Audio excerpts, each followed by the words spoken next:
Čaute, vítam vás v novom videu, v ktorom vám ukážem, ako si môžete pripraviť domáce mandľové maslo. Ak máte radi arašidové maslo, určite vám zachutí aj mandľové, ktoré je podľa mňa omnoho lepšie ako to arašidové. Recept je veľmi jednoduchý. Potrebujete iba mandle, prípadne trocha soli.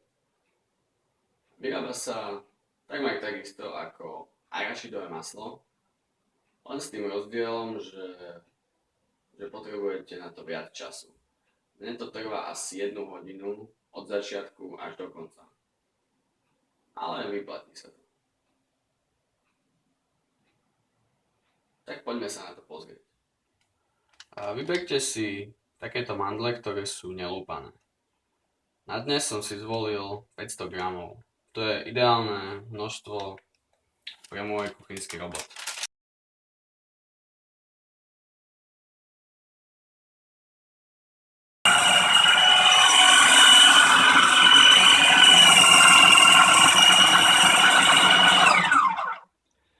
Keď sa vám obsah vnútri začne spomaľovať a lepiť na steny mixéra, tak začne tá náročnejšia časť.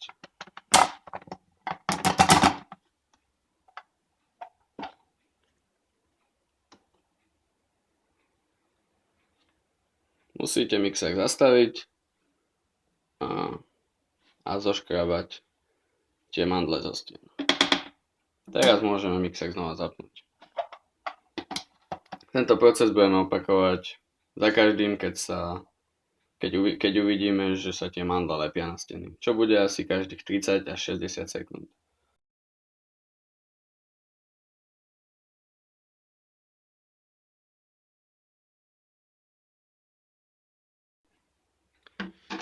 Toto budeme opakovať, až kým nám nevznikne typická konzistencia mandľového masla. Teda približne 30, 40, 50 minút.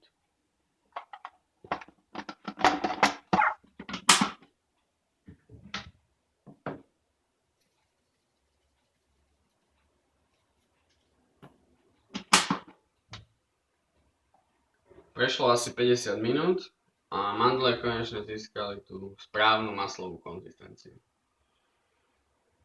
Ak neviete, aká je tá správna konzistencia,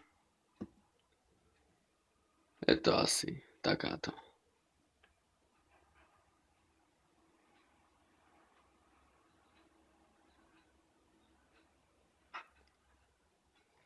Teraz môžeme to maslo si preniesť do nejakej nádoby.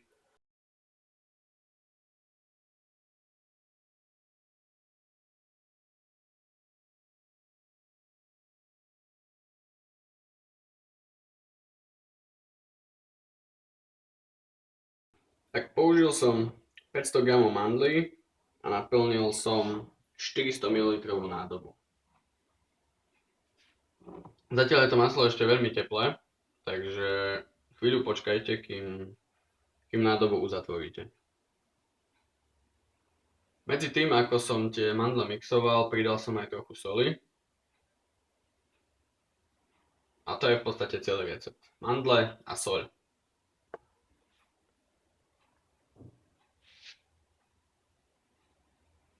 Výroba mandľového masla je síce časovo náročná, no určite stojí za to. Ja si mandľové maslo robím pravidelne. Zatiaľ som si ho neskúšal dávať na pečivo a myslím, že to ani nebudem robiť.